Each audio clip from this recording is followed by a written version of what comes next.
آئیے میں آپ کے سامنے اللہ کے رسول صلی اللہ علیہ وسلم کی چند احادیث کا مجموعہ، اس کا اتنے مجموعہ بطور مفہوم رکھوں تاکہ ہم کیا کریں گے تو ہم پر کیسے عذاب ہوگا۔ اللہ سے ہم پناہ طلب کرتے ہیں، اللہ کی پناہ طلب کرتے ہیں ہر قسم کے عذاب سے۔ پہلی بات تو یہ آپ کو بتا دی جائے میرے بھائیوں، یہ جو دل و دماغ کے اندر بسا ہوا ہے کہ ہم لوگ جو کریں گے وہ قیامت میں ہوگا، قبر میں ہوگا۔ کچھ لوگ اتنے بے باک بھی ہیں، وہ سمجھتے ہیں کہ یار جو ہوگا دیکھا جائے گا، مگر یاد رکھنا اللہ کا عذاب صرف قبر میں نہیں ہوتا، اللہ کا عذاب صرف آخرت میں نہیں ہوگا، بلکہ اللہ کا عذاب دنیا میں بھی ہوتا ہے۔ اور عذاب کی مختلف شکلیں ہیں۔ عذاب کی ایک شکل تو یہ ہے کہ اللہ جس کو عذاب دیتا ہے اس سے عبادت کی توفیق چھین لیتا ہے۔ بنی اسرائیل میں ایک شخص نے یہ کہا یار میں اتنے گناہ کرتا ہوں اللہ مجھے عذاب نہیں دیتا، تو اللہ نے اس دور کے پیغمبر پر وحی نازل فرمائی کہ اس بدبخت سے پوچھو کبھی اس کو میرے خوف سے رونے کی توفیق ہوئی ہے،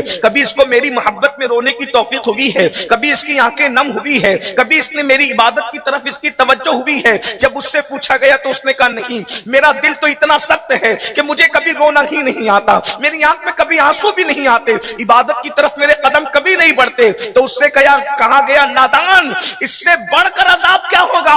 اللہ جس سے ناراض ہوتا ہے اس سے لقمہ نہیں چھینتا، اللہ جس سے ناراض ہوتا ہے اس سے عبادت کی توفیق چھین لیتا ہے، اپنی محبت میں رونے کی توفیق چھین لیتا ہے۔ ذرا ہم بھی تو سوچیں کہیں ہم بھی تو عذاب میں گرفتار نہیں ہیں۔ اللہ اگر بچے کو اسکول پہنچانا ہے تو 6 بجے ہماری آنکھ برابر کھل رہی ہے، لیکن اگر ہمیں مسجد جانا ہے تو ہماری آنکھ نہیں کھل رہی ہے، تو کہیں ایسا تو نہیں کہ ہم اللہ کے عذاب میں گرفتار ہیں؟ عذاب صرف یہی نہیں کہ ہتکڑیاں ہوگی، عذاب یہی نہیں کہ صرف آگ ہوگی، عذاب صرف یہی نہیں کہ اللہ اکبر تباہی اور بربادی ہوگی، عبادت کی توفیق کا چھین جانا بھی، بلکہ میں تو کہتا ہوں عبادت کی توفیق کا چھین جانا یہ بڑے عذابوں میں سے عذاب ہے، اس لیے کہ قدرت توفیق نہیں دے رہی آپ کو عبادت کی، مطلب ناراضگی کس قدر ہے۔ اللہ اکبر۔ اسی پر بس نہیں، عذاب کی دوسری شکل یہ ہے کہ کتنا بھی کماؤ پھر بھی آپ کو چین نہ ملے، یہ بھی عذاب کی ایک شکل ہے۔ اولاد آپ کی نافرمان ہو جائے، یہ بھی عذاب کی ایک شکل ہے۔ بچیاں بڑی ہو جائے، ان کو رشتے نہ آئے، یہ بھی عذاب کی ایک شکل ہے۔ جب اللہ نے کسی کو بغیر جوڑے کے پیدا نہیں کیا تو رشتے میں تاخیر کیوں ہے؟ یہ عذاب کی شکلوں میں سے ایک شکل ہو سکتی ہے۔ آپ مجھے بتائیں، بستروں پر نرم نرم گدے، ہزاروں کے بستروں پر ہم لیٹتے ہیں لیکن سکون کی نیند نہیں آتی، یہ بھی اللہ کی عذاب کی شکلوں میں سے ایک شکل ہے۔ اولاد ہے، اولاد غدار ہے، اولاد نافرمان ہے، میاں بیوی کے درمیان شکوک و شبہات کی دیواریں کھڑی ہو گئی ہے، میاں بیوی کے درمیان نفرتوں کی دیواریں کھڑی ہو گئی ہے، یہ کیا ہے؟ یہ سب اللہ کی عذاب کی شکلوں میں سے ایک شکل ہے۔ یہ تو دنیا کا عذاب ہے، پھر بھی ہلکا ہے، حالانکہ اس میں سب جھج رہے ہیں۔ یہ بھی آپ کو بتاؤں، اللہ اکبر، اللہ کے رسول علیہ السلام نے تو ایک آیت کی تشریح اور تفسیر میں یہاں تک فرمایا کہ مومن کا جو جسم کھجلی کرتا ہے، اس کے جسم میں جو کھجلی آتی ہے وہ بھی گناہ کی سزا کے طور پر آتی ہے۔ جب یہ آیت نازل ہوئی وَمَا أَصَابَكُم مِّن مُّصِيبَةٍ فَبِمَا كَسَبَتْ أَيْدِيكُمْ، کہ تم پر جو بھی مصیبت آتی ہے وہ تمہارے برے عمل کی وجہ سے ہے، تو میرے آقا نے صحابہ سے فرمایا تمہارے بدن میں کھجلی بھی آتی ہے تو وہ گناہ کے سبب سے آتی ہے، تمہاری آنکھیں بھی پھڑکتی ہے تو گناہ کے سبب سے، تمہیں ٹھوکر بھی لگتی ہے تو گناہ کے سبب سے۔ اور اللہ اکبر، حضرت سیدنا داتا علی حجویری فرماتے ہیں انسان کے کپڑے پر اگر کسی چیز کا دھبا بھی لگ جاتا ہے، داغ بھی لگتا ہے تو گناہ کی وجہ سے، یعنی اس کا مطلب یہ ہے کہ اگر انسان گناہ نہ کرے تو اس کے کپڑے بھی میلے نہ ہو سکتا ہے شاید لوگ اس پر تعجب کریں کہ اگر انسان گناہ نہ کرے تو اس کے کپڑے بھی میلے نہ ہو۔ اس پر ثبوت پیش کرتے ہوئے داتا علی حجویری رحمت اللہ علیہ نے فرمایا کہ میں اپنے پیر و مرشد کے ساتھ اور پیر بھائیوں کے ساتھ ایک سفر میں تھا، بہت بارش ہوئی تھی اور کیچڑ تھا، اور کیچڑ کے اندر ہمارے پیر لت پت تھے، جوتے بھی لت پت تھے۔ ایسے میں ہم نے دیکھا کہ ہمارے مرشد کے نہ جوتے خراب ہو رہے ہیں نہ کپڑے خراب ہو رہے ہیں۔ ہم نے کہا مرشد ایک ہی رستے سے آپ بھی چلے ہم بھی چلیں، لیکن آپ کے کپڑوں پر اس کا اثر نہیں، ہمارے کپڑوں پر۔ فرمایا بیٹا جو گناہوں سے محفوظ ہو جاتے ہیں کیچڑ ان کے کپڑوں کو گندا نہیں کرتا۔ اللہ اندازہ فرمائے، یہاں تک فرمایا اللہ اکبر کہ اگر تمہارا جلتا ہوا چراغ بھی بجھ جائے، جلتا ہوا چراغ بھی بجھ جائے تو وہ تمہارے گناہ کے سبب سے بجھتا ہے۔ اگر مومن گناہ نہ کرے جلائے تو اس کا جلایا ہوا چراغ بھی بجھ نہیں سکتا. اندازہ فرمائے مومن بہرحال مومن ہے. ہم نے سمجھا ہی نہیں, ہم تو گوشت مچھلی اور انڈا کھانے والے مومن بنے ہیں. مصطفیٰ جان رحمت جیسے مومن بنانے کے لیے آئے تھے, ہم ویسے مومن کہاں. ہمارے نوجوانوں کو ہم جب یہ کہتے ہیں کہ مومن کا چراغ بھی نہیں بجھتا اگر وہ جلا دے, تو آپ کہیں گے ایسا بھی ہوتا ہے. مشہور واقعہ ہندوستان کا تاریخ کا واقعہ ہے کہ سیدنا سرکار سید علاء الدین علی احمد صابر کلیری رضی اللہ تعالی نے اپنی پوری زندگی میں ایک ہی بندے کو مرید کیا, ایک ہی بندے کو خلافت دی. اس شورۂ آفاق ہستی کو دنیا سید شمس الدین التمش پانی پتی کہتی ہے. مرید ہوئے, خلافت دی تو فرمایا بیٹا اب تم یہاں سے چلے جاؤ, تم دین کا کام کرو, دین کے کام سے لگو, جس دن میرا انتقال ہوگا اسی دن تمہیں آنا ہوگا. کہا حضور مجھے کیسے پتا چلے گا کہ میں آپ کا انتقال ہوگا؟ فرمایا بیٹا جس دن تم سے کرامت کا ظہور ہوگا سمجھنا میرا انتقال ہوگا. وہ گئے اور بادشاہ کی فوج میں بھرتی ہو گئے. حضرت شمس الدین تو پانی پتی بادشاہ کی فوج میں بھرتی ہو گئے, اور بھرتی ہونے کے بعد جو ہے پھر وہ آپ کام دام کرنے لگے. بادشاہ نے عامر کے قلعے پر بار بار حملہ کیا مگر فتح و نصرت حاصل نہ ہوئی. تو بادشاہ نے اللہ کی بارگاہ میں گڑ گڑایا, دعا کی مولا کہ کچھ کرم فرما دیا جائے کہ جب تلواروں کی طاقت جو ہے وہ ناکام نظر آ رہی ہے تو پھر دعا سے بڑا ہتھیار کیا ہو سکتا ہے. دعا کی طاقت بڑی طاقت ہے. تو اس کو خواب میں دکھایا گیا تمہاری فوج میں ایک اللہ کا ولی ہے, اگر وہ ہاتھ اٹھا دے تو تمہیں فتح و نصرت نصیب ہو جائے گی. اس کی نشانی کیا ہے؟ کہ اس کی نشانی یہ ہے کہ آندھیوں بھی اس کا دیا جلتا ہوگا, اس کا دیا آندھیوں میں بھی جلتا ہوگا. اور بادشاہ کو پھر اس دن سے انتظار ہو گیا. لوگ آندھی سے ڈرتے, بادشاہ تمنا کر رہا تھا کہ کب آندھی آئے گی تو میں اس کو پہچانوں گا. اور پھر آندھی آئی, اس نے خیمے لوگوں کے اڑا دیے, لوگوں کے خیمے اڑ گئے. لیکن جب بادشاہ نکلا ہمت کر کے تو دیکھا کہ خیمہ ہے اور اس کے اندر چراغ جل رہا ہے اور کوئی بندہ قرآن کی تلاوت کر رہا ہے. اور وہ ہستی کوئی اور نہیں تھی, وہ سیدنا سید شمس الدین ترک پانی پتی صابری رضی اللہ تعالیٰ کی ذات تھی. تو مومن اگر گناہ نہ کرے تو اس کا چراغ بھی, اندازہ کریں جب مومن کا چراغ آندھیاں بجھا نہیں سکتی تو مومنوں کو آندھیاں کیسے تباہ و برباد کر سکتی ہے. لیکن شرط یہ ہے کہ کوئی وہ مومن بنے جو حضور بنانے کے لیے آئے تھے, اللہ کے رسول جیسا مسلمان بنانے کے لیے آئے تھے. تو بہرحال عرض یہ کر رہا تھا وہ کون سا گناہ ہے اور اس کے نتائج کیا ہیں, اللہ کے رسول غیب داں نبی صلی اللہ علیہ وآلہ وسلم نے بیان فرمایا. میں آپ کو اس کو آپ کے سامنے رکھتا ہوں, بہت غور سے سنیے گا. ویسے بہت اچھے توجہ سے آپ سن رہے ہیں ماشاءاللہ, اور اس کو مزید توجہ سے سنیں اور اپنے بچوں کے دل میں اس کو منتقل کرنے کی, نسلوں کے دل میں منتقل کرنے کی کوشش کریں. اس کو خود بھی یاد رکھیں, ذہن میں تازہ رکھیں. ہمیں یہ تو پتہ ہے نا کہ کون سی غذا کھائیں گے تو کیا ہوگا, تو کون سا گناہ کریں گے تو کیا ہوگا, یہ بھی ہمیں پتہ ہونا چاہیے. آئیے اللہ کے سچے رسول صادق و مصدوق مصطفیٰ کریم صلی اللہ علیہ وآلہ وسلم فرماتے ہیں کہ مجھے ایک مرتبہ جہنم کا مشاہدہ کرایا گیا. اللہ کے رسول فرماتے ہیں مجھے جہنم کا مشاہدہ کرایا گیا تو ہم نے دیکھا کہ جہنم میں لوگوں پر عذاب کس طرح کا ہوتا ہے. اب یہاں ایک بات عرض کر دوں, جو لوگ ہیں جن کا جہنم کے اندر جن کو دکھایا گیا ہے وہ لوگ جائیں گے قیامت کے بعد. اس پر دھیان رکھیں, میں اہل علم کی توجہ چاہتا ہوں, ان کی معلومات میں کوئی اضافہ نہیں کروں گا, لیکن اگر وہ میری تصدیق کریں گے تو زیادہ مضبوط بات ہوگی. جو بھی جائے گا جہنم میں قیامت کے بعد ہی جائے گا. ابھی تو جہنم کے اندر جو مشاہدہ کرایا گیا ہے تو ظاہر سی بات ہے ہم تو دنیا میں, کچھ لوگ قبروں میں ہیں, ٹھیک ہے نا, تو جہنم کے اندر تو لوگ جو حضور علیہ السلام کو مشاہدہ کرایا گیا وہ ابھی پہنچے نہیں ہیں, لیکن حضور ان کو جہنم میں دیکھ رہے ہیں. جو بات آپ سے کہنا چاہتا ہوں اس کو بہت غور سے سننا اور سمجھنے کی کوشش کرنا کہ ابھی مستقبل میں وہ جہنم میں جائیں گے, ابھی گئے نہیں, لیکن حضور علیہ السلام کی یہ آنکھوں کا معجزہ ہے کہ جو ابھی واقع ہوا نہیں ہے حضور نے اس کو دیکھ لیا. جو ابھی واقع ہوا نہیں ہے حضور نے اس کو دیکھ لیا. تو لوگ یہ کس منہ سے کہتے ہیں کہ نبی کو دیوار کے پیچھے کی خبر نہیں؟ جو نبی ابھی ہوا نہیں ہے اگر اللہ دکھانا چاہے تو اس کو دیکھ لیتے ہیں. جب نبی مستقبل کو دیکھ سکتے ہیں, ہونے والے کو دیکھ سکتے ہیں, تو کیا نبی ماضی کو نہیں دیکھ سکتے, نبی حال کو نہیں دیکھ سکتے؟ تو مسلمانوں اگر کلمہ پڑھتے ہو تو پھر نبی کی عظمت کے ساتھ کلمہ پڑھو. یہ کون سی بات ہے کہ نبی کا کلمہ بھی پڑھتے ہو اور نبی کی شان کے اندر نقص بھی تلاش کرتے ہو؟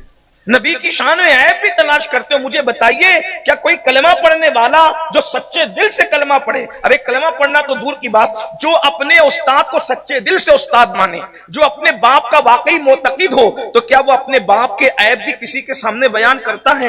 عیب ہونے کے بعد جب بیان نہیں کرتا تو آپ مجھے بتائیں وہ ہستی جس کو اللہ نے ہر عیب سے پاک پیدا کیا ہو. اور یہ میرا تمہارا صرف عقیدہ نہیں ہے، یہ تو اصحاب رسول کا عقیدہ ہے. وہ احسن منک لم تر قط عینی، یہ صرف حسان کا عقیدہ نہیں ہے. جو لوگ کہتے ہیں کہ حسان کا عقیدہ، واللہ جب حضرت حسان نے مجمع صحابہ میں اس کو پڑھ کر کے سنایا ہے اور سب اس کو سن کر کے تصدیق کر رہے ہیں، تو یہ صرف حسان کا عقیدہ نہ رہا، ہر صحابی رسول کا عقیدہ ہے. اور حضور علیہ السلام اس کو سن کر کے سکوت کر رہے ہیں، تو حضور علیہ السلام بھی سند دے رہے ہیں کہ حسان نے جو کہا ہے وہ سچ کہا ہے. وَأَحْسَنُ مِنْكَ لَمْ تَرَ قَطُّ عَيْنِي وَأَجْمَلُ مِنْكَ لَمْ تَلِدِ النِّسَاءُ خُلِقْتَ مُبَرَّأً مِنْ كُلِّ عَيْبٍ كَأَنَّكَ قَدْ خُلِقْتَ كَمَا تَشَاءُ. اگر 14ویں صدی میں بریلی کے قلندر کی زبانی اس کا ترجمہ کر سکتے تو اس طرح سے وہ کمال حسن حضور ہے کہ گمان نقص جہاں نہیں، یہی پھول خار سے دور ہے، یہی شمع ہے کہ دھواں نہیں، کروں تیرے نام پہ جاں فدا، نہ بس ایک جاں دو جہاں فدا، دو جہاں سے بھی نہیں جی بھرا، کروں کیا کروڑوں جہاں نہیں. میرے بھائیوں میں آپ کو صرف اتنا کہنا چاہتا ہوں، رسول اللہ کا کلمہ پڑھتے ہو، پھر نبی کے بارے میں اس طرح کی بات تم کلمہ پڑھ کر کے خود کیوں کہتے ہو کہ ان کو تو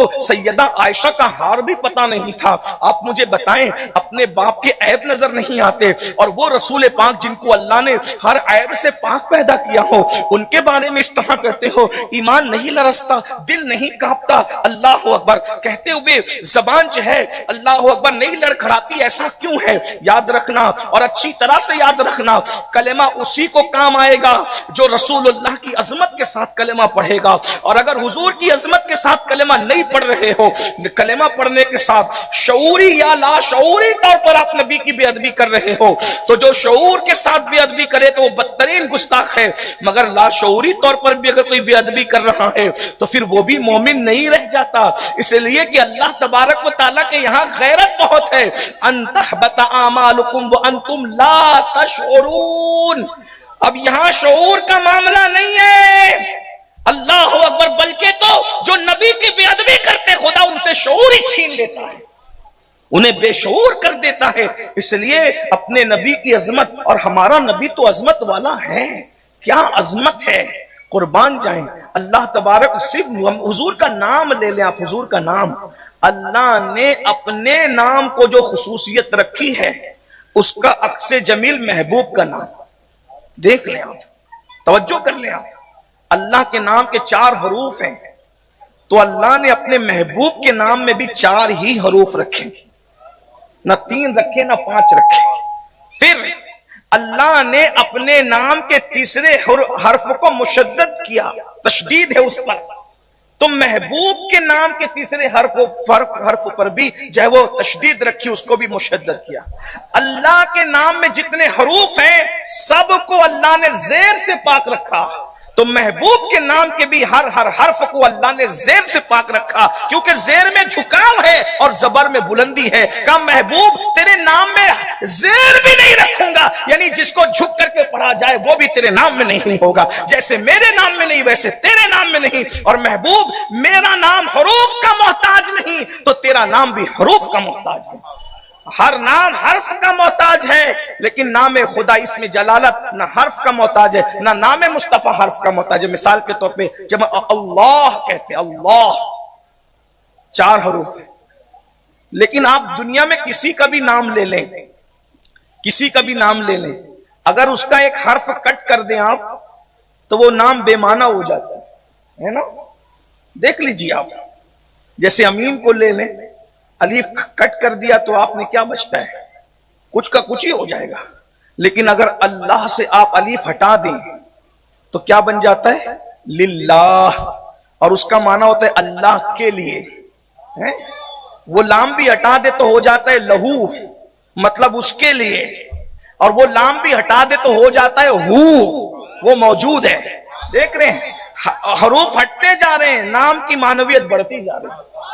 اور پھر نام مصطفیٰ کو دیکھیں، محمد، محمد کا معنی ہوتا ہے کثرت سے سراہا گیا، جس کی خوب تعریف کی جائے گی نہیں، جس کی تعریف کی گئی تو کب کی گئی؟ بھئی نام محمد کا مطلب ہے جس کو سراہا گیا، جس کی تعریف کی گئی، جس کی حمد کی گئی، بار بار بار بار حمد کی گئی، تو آخر کب کی گئی؟ کون کر رہا تھا؟ تو صوفیہ فرماتے ہیں جب اللہ نے نور محمد کو پیدا فرمایا تو وہ خود ہی اپنے محبوب کی تعریف کرتا، کوئی تعریف کرے نہ کرے اللہ ان کی تعریف کر رہا ہے۔ اندازہ فرمائیں، تو محبوب کا نام ہی ہے محمد، کثرت سے سراہا گیا۔ اسی لیے دیکھیں مسلم غیر مسلم آج بھی سب حضور کی تعریف کر رہے ہیں۔ حضور پہ جتنا لکھا گیا کائنات میں کسی انسان پر اتنا نہیں لکھا گیا، دوستوں نے بھی لکھا، دشمنوں نے بھی لکھا۔ سیرت النبی پر کتنی کتابیں ہیں، آج تک اس کا احاطہ نہیں ہو سکا ہے۔ اور ایک بات تو یہ کہ چلو کتاب تو اپنی جگہ ہے، نام محمد جو صرف اذان میں لیا جاتا ہے 24 گھنٹے میں ایک سیکنڈ بھی ایسا نہیں کہ جو دنیا میں نہ لیا جا رہا، کیونکہ پوری دنیا کے اندر اذان گشت کر رہی ہے، گونج رہی ہے، پھر اس کے بعد اذان کے بعد نماز ہوتی ہے، تو ہر نماز میں کہا جاتا السلام علیکہ ایھا النبی، ہر نماز میں پڑھا جاتا اللہم صلی علی سیدنا محمد وآل سیدنا مولانا محمد کما صلیت علی ابراہیم، اسی طریقے سے درود پڑھا جاتا ہے۔ تو جب ہر سیکنڈ اذان ہو رہی ہے، ہر سیکنڈ نماز ہو رہی ہے، ہر وقت درود ہو رہا ہے، اور یہ تو انسان پڑھ رہے ہیں، فرشتے بھی درود پڑھ رہے ہیں، اللہ بھی درود نازل فرما رہا ہے، یعنی ہر وقت محبوب کا ذکر ہو رہا ہے۔ قرآن پڑھو تو محبوب کا ذکر ہو رہا ہے، اذان پڑھو تو محبوب کا ذکر ہو رہا ہے، نماز پڑھو تو محبوب کا ذکر ہو رہا ہے، درود پڑھو تو محبوب کا ذکر ہو رہا ہے۔ تو حضور علیہ السلام کا ذکر کثرت سے ہو رہا ہے، جنت کے دروازوں پر ان کا نام ہے، حوروں کی پیشانیوں پہ ان کا نام ہے،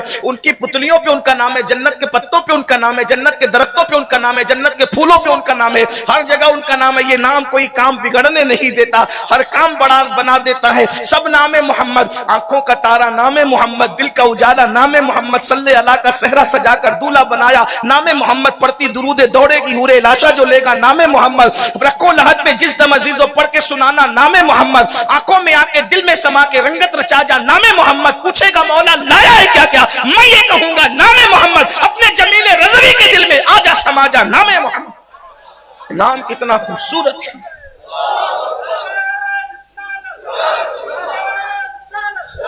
حضور اکرم صلی اللہ علیہ وآلہ وسلم کی شان اور عظمت سمجھنے تو حضور کے نام سے اگر میم ہٹ جائے تو بچتا ہے حمد، اور حمد کا مطلب کیا ہوتا ہے؟ تعریف کے۔ اگر وہ حمد کی ہاں بھی ہٹ جائے تو بچتا ہے مد، اور مد کا مطلب ہوتا ہے بڑھانے کے۔ اسی لیے جب بھی کسی حرف پر مد آتا ہے تو قاری صاحبان اس کو بڑھا کر کھینچ کر کے پڑھتے ہیں تو مد، اور اگر وہ میم بھی ہٹ جائے تو بچتا ہے دال، اور دال کہتے ہیں دلیل کو۔ حضور اللہ کی دلیل بن کر تشریف دیکھ رہے ہیں آپ، ذرا غور تو فرمائے، جس کے نام کو خدا نے حروف کا محتاج نہ رکھا، حروف کٹتے جاتے ہیں معنویت بڑھتی جاتی ہے، تو اس کی ذات کسی کی تعریف کی کیا محتاج ہوگی؟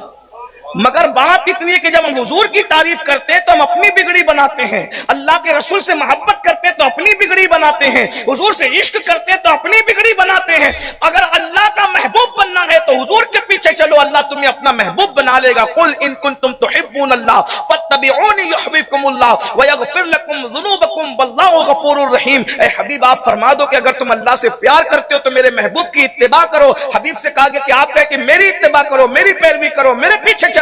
جب تم حضور کی اتباع کرو گے، پیروی کرو گے، یحببکم اللہ، اللہ تم کو بھی محبوب بنا لے گا۔ جس کو محبوب بناتا ہے ویغفر لکم، اس کو بخش بھی دیتے ہیں، ذنوبکم واللہ غفور الرحیم، اس کے گناہ بخش دیے جائیں گے، اور اللہ بخشنے والا مہربان ہے۔